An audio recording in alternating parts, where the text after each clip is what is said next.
Today we're going to be talking about horror paperbacks from the 70s and 80s, which means that this week's question is, what is the one horror novel that you've read that you're not sure other people have read that they really, really need to?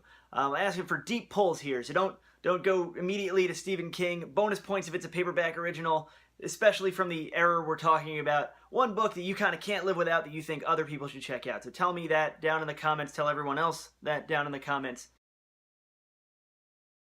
Hi, I'm Adam Caesar. This is Project Black T-Shirt. We've talked about Grady Hendrix on the show before. We've talked about his novel, My Best Friend's Exorcism, which is excellent.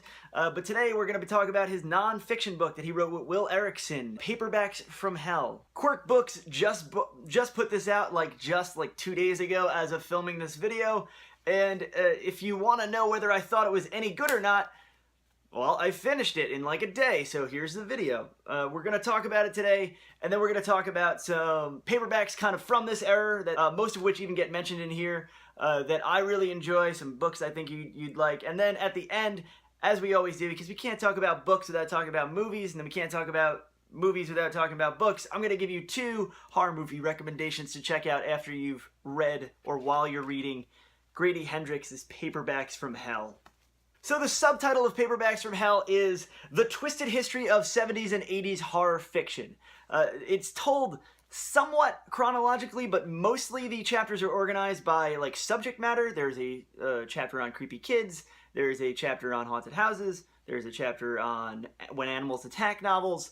But the book starts out by structuring itself around the publication of Ira Levin's Rosemary's Baby and William Peter Blatty's The Exorcist, and the kind of way that they changed the paperback landscape and made horror cool again and made horror accessible again. Because before that, as the author talks about, as Hendrix talks about, the 50s and 60s were a lot of kind of stodgy reprints and some collections and anthologies that relied on old style scares. So as we move into the 70s, things change, horror becomes hot again, and horror becomes the kind of thing that everyone's running to write and trying to give the most lurid covers and subject matter possible. So that's kind of the basic gist of Paperbacks From Hell. One of the things that will draw anyone to this book is the wealth of illustrations. It is halfway a history, halfway a coffee table book, because it's full color illustrated throughout. These covers, most of them come from the personal collection of Will Errickson, who is a blogger that is kind of doing God's work. He's been out there for a long time on toommuchhorrorfiction.blogspot.com. He does incredible work. He does reviews, and he does kind of these picture-only posts where he posts his recent acquisitions, or will group, say it's Satanic Panic horror, and he'll group a section of covers together, or he'll go by illustrator. I've loved and followed his blog for a long time, and this book, even though it is written by Hendrix and kind of carries a lot of Hendrix very kind of funny and snarky voice, this book, it feels like an extension of that blog. It feels like that blog kind of come to life and now on your coffee table. So for the illustrations alone, well worth picking up, because it does feel a little bit like a time capsule.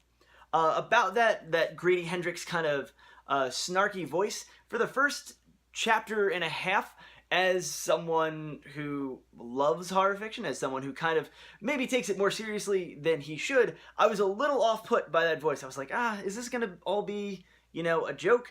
But there is a clear affection that Hendrix has for the subject matter. There is a clear affection and scholarship that he's taken towards these novels, and even though he has plenty of jokes, and a lot of the jokes are pretty funny, even though he's kind of joking around about these books, he doesn't think that the books are a joke. He doesn't think that the genre is a joke, and I do think that shines through in the book. There was something that I was a little bit hesitant about starting off, but then again, James Herbert's The Rats is kind of held up at least in horror fiction circles as this big start of something, this big start of a boom.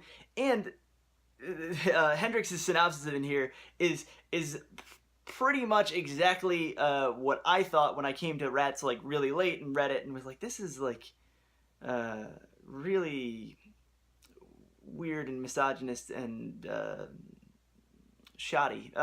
So he does kind of take some of these books down a couple pegs, but they tend to be the titles that maybe should be, even though there's he quickly mentions a bunch of stuff, and then we'll get to this later, but he quickly mentions a bunch of stuff that I just kind of wish he took more time on.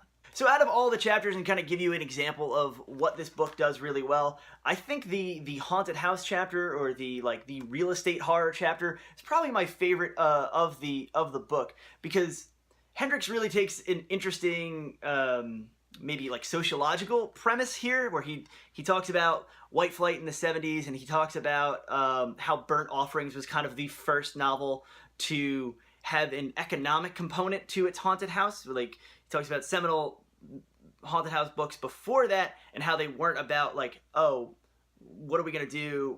We've invested all this money, or this is the last place we could afford.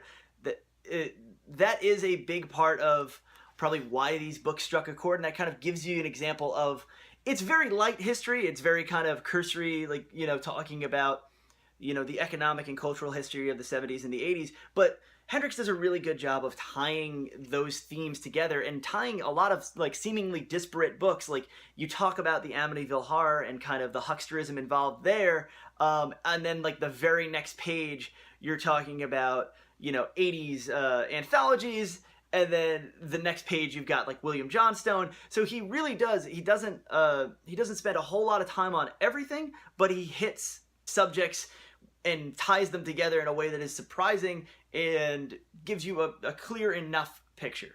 As far as a recommendation goes, like, if you look at this book and you don't want it, what is wrong with you? It is an incredible book. But I will say, as I've kind of hinted at, my one gripe, and it doesn't really sound like much of a gripe when you say it very plainly, like, my one gripe is I wish it was longer.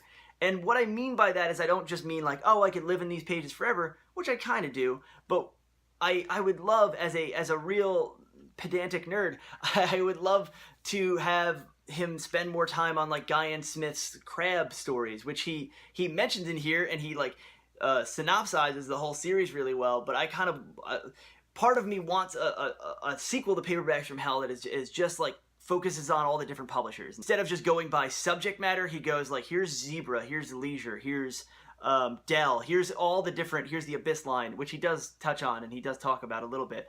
I would love to see a like year by year account of this time, this point in publishing history, which I know is not exactly going to sell books. It is not exactly going to leap off the shelves as kind of like a fun kind of quirky gift / coffee table book to get. But it's clear that so much research and so much love went into this book that I just want more of it. I just want to really, really dive in and really be like, all right, this is a, you know, almost a scholarly text at this point, which it is not, but it straddles that line so well. And he talks about history, both horror and not horror history, so effortlessly, and weaves everything together so cogently that it's just, you're just like, all right, tell me more. And then the book's kind of over. But the good thing about the book being over is that then I'm almost positive that you're going to be inspired to be like, all right, well, let me go check out some of these books he talked about. And there's a great afterword in there from Will Errickson, who we talked about, the blogger Will Errickson, where he gives suggestions for further reading and things you should be on the lookout for if you are intrigued by the book. I'm going to add on to reiterate some of those suggestions right now. Hendrix kind of hints at it in the book. He does give kind of a 2 or 3 page spread to this author, but Michael McDowell, if you haven't read him, he's kind of one of the big unheralded writers. Put him up there with like King and Barker and Lansdale. He's great. He's a Southern Gothic writer, and it's someone I actually hadn't heard about or hadn't read until I found Too Much Horror Fiction, which is Will Errickson's blog. So everything's kind of coming full circle in this book. If you're going to start with one, I would start with The Amulet. This is the kind of original edition paperback, but Valancourt Books is kind of the secret hero in this whole story, because they put out a ton of McDowell's books. They put out Ken Greenhall's Hellhound, which gets a fair amount of real estate and a nice write-up in Hendrix's book.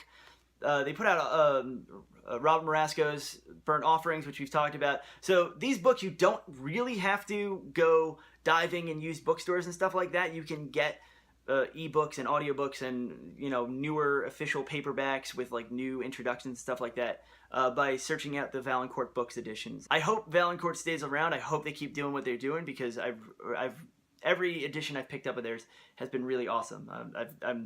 I just recently read through Hellhound, and after seeing how much it was going for used and how it's been out of print for so long, it really is a nice thing to have these books come back into print and be able to get them in a, you know, more easily readable format than 30-year-old paperbacks.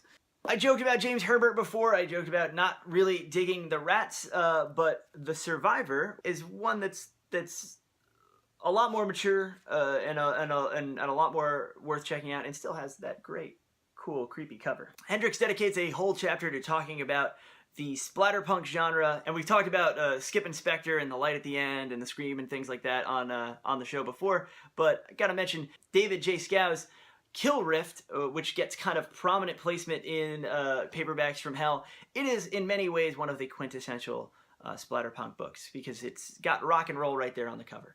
So those are some suggestions. Those are some places to get you started. The book is going to have you scanning Amazon, going to have you scanning used bookstores, going to have you stopping at yard sales, and that's just the kind of book it is. Grady Hendrix, Will Errickson, and Quirk Books really need to be commended for what this book will hopefully do for the genre. Hopefully people will take away from this that they want to read more, that maybe the, you know, MST3K crowd and the cult cinema crowd would be into literature, like especially if it's this literature that is marketed and engineered to be totally methed out and crazy.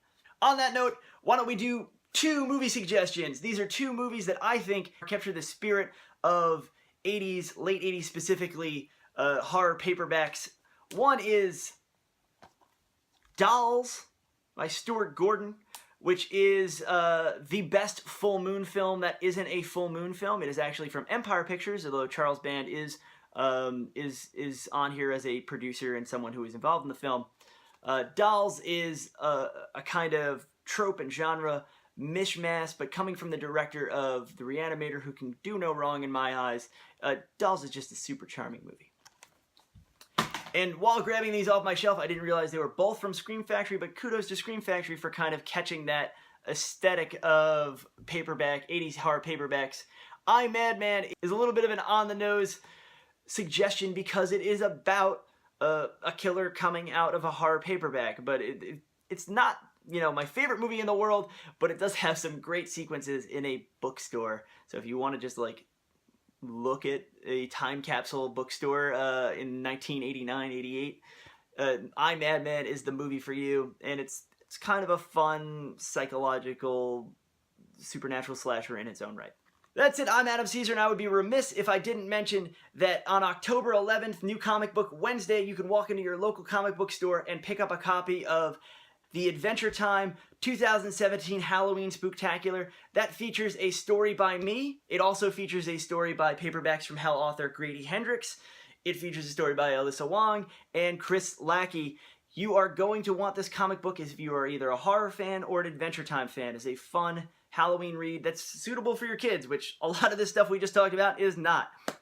If you want to find out more about me or my writing, you can sign up to the mailing list, get a free novel sample, a couple free short stories. If you like this video, please hit like. If you really like this video, please check out my others and consider subscribing. I always do a book recommendation and a movie review or some combination thereof. Have a great day, and thanks for watching.